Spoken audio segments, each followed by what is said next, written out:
Hi, I'm Dr. Mike Milligan. I'm here with Trish OHehir, a registered dental hygienist from Phoenix, Arizona, also an expert on airway and breathing, like mouth breathing problems and things like that. Trish, thank you so much for being with us. It's my pleasure. Thanks for the invitation. Now, so many people have I used to be a mouth breather. You used to be a mouth breather. So many people are and don't know that it's a problem.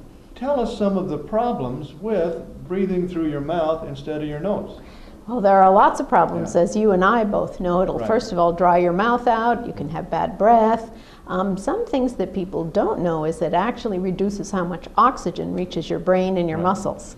And if you breathe through your nose, you'll actually get 18% more oxygen to your brain and your muscles than if you breathe through your mouth.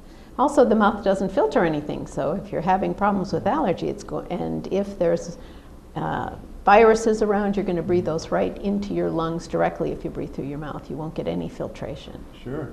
Well, now this affects this oxygen level. What percent did you say? You'll have 18% more oxygen reaching your brain because your nasal passages actually produce nitric oxide, which is what helps to convert that oxygen or allow it to be absorbed. Right. It changes the whole biochemistry of your body.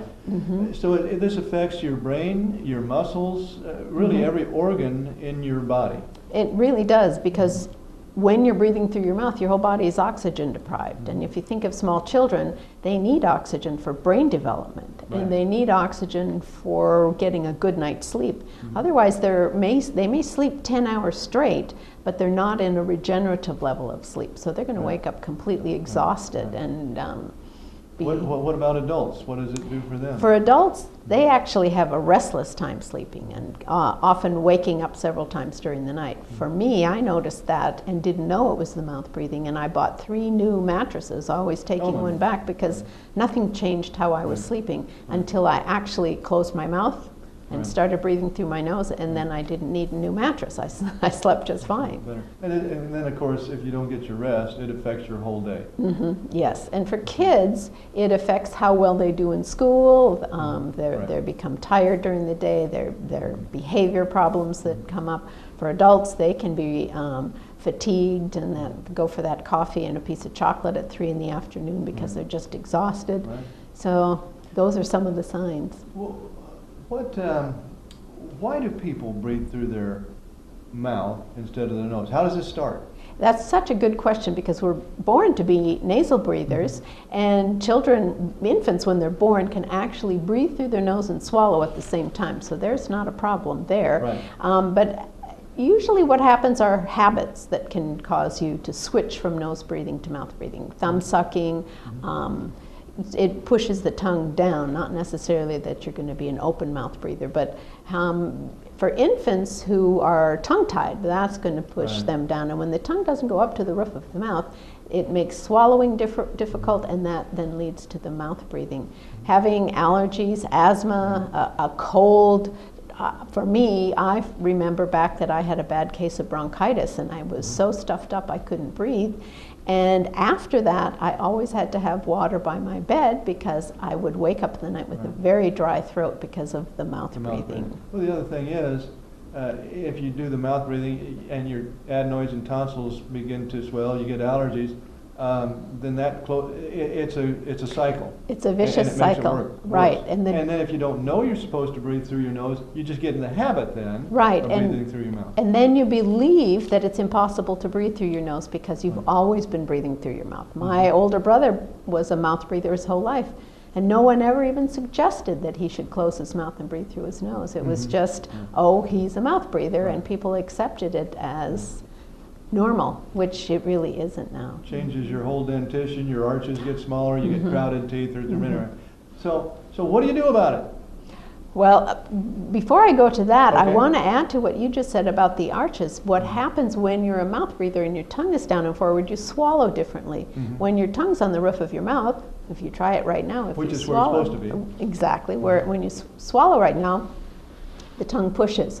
And we swallow 500 times a day at least, and that's an orthodontic appliance that then every time you swallow triggers the DNA and the stem cells to make that palate grow. So that's how that works. And the mouth breathers don't have that benefit, so they get that narrow, high vaulted palate and crooked teeth. And then it makes the long problem face even syndrome. worse. It feeds itself. Then they continue, their airway isn't as big because the roof of the mouth is the same bone as the floor of the nose. So then it just continues to have you a narrow airway, but there are ways to correct that. So what do you do if you're a mouth breather? The first thing is to really find out that you're a mouth breather, and when you do realize that, then you want to just check, breathe in and out on each side of the nose to make sure you can breathe through the nose. Right. And another way to help that is with xylitol nasal spray in the nose. Knowing that you can breathe through the nose, then it's sometimes hard to just close your mouth all the time. So a piece of white medical tape, it's just micropore paper tape that you can get in the drugstore right across the lips, will Be great for kids. Yes. Oh, I'm kidding. Okay.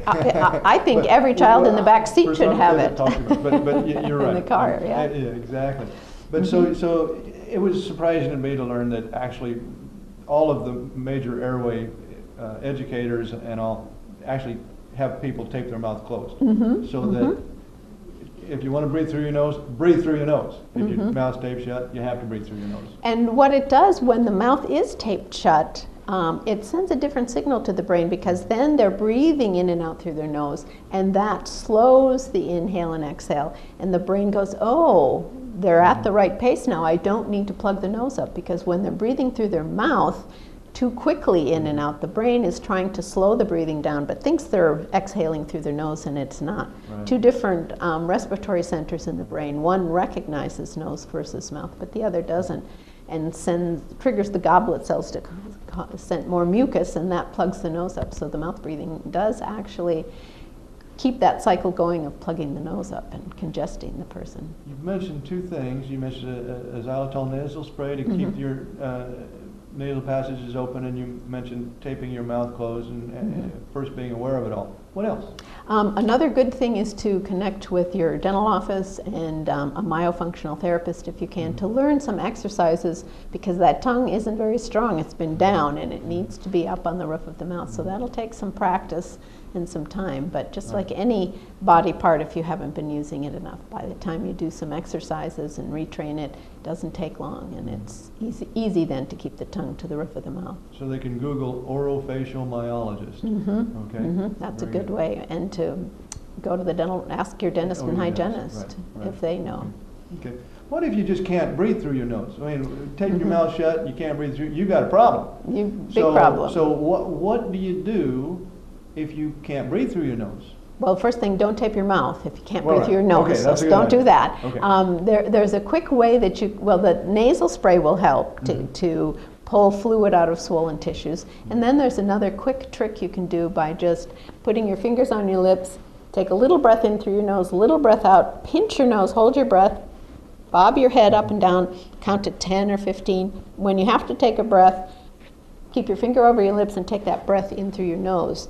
And that will send the signal to the brain to unplug the nose. So you can do that 6 times in a row, and just that little exercise will help to unplug the nose if it's simply related to the congestion. If it's a physical deformity, how often do you do that? You can do that 6 times in a row if you need to. 6 times in a row, and then wait for how long to do it again? About 15 seconds between each one, and sometimes on once or twice through, and you can actually already feel that you're.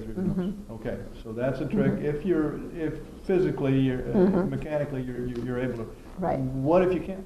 If you really can't, then and you've tried the exercises and the nasal spray, the next thing is being referred to an ENT. Right. Okay. Great. Wonderful.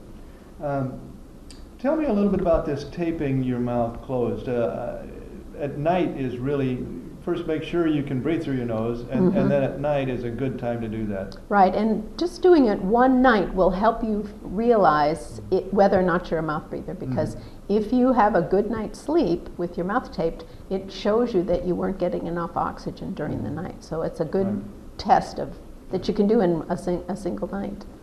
Where can we get more information about this, Trish? A good place to get more information is to ask your dentist and dental hygienist. Great. Trish, thank you so much for being with us. My pleasure. Thank you.